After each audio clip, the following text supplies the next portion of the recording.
আল্লাহ তাআলা বলেন ওয়াইযা খাতাবাহুমুল জাহিলুনা ক্বালু সালামা, যখন তারা মূর্খ নির্বোধ ব্যক্তিদের সাথে কথা বলবে, তাদের সাথে কথা বলবে, তখন তারা বলবে ক্বালু সালামা, আসসালামু আলাইকুম, অর্থাৎ তোমাদের জন্য শান্তি।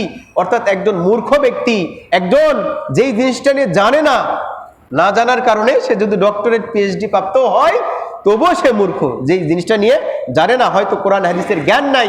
এই জন্য রাসূলুল্লাহ সাল্লাল্লাহু আলাইহি ওয়াসাল্লাম বলেছেন আল্লাহ তাআলা ওই ব্যক্তিকে ভালোবাসেন যেই ব্যক্তির কলিজার মধ্যে আল্লাহ তাআলা রাসূলুল্লাহ সাল্লাল্লাহু আলাইহি সাল্লামের রেখে যাওয়া এলেমটা দিয়েছেন।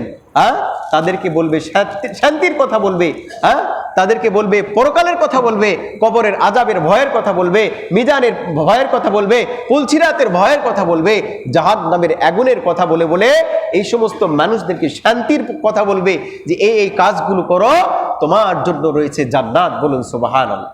তাহলে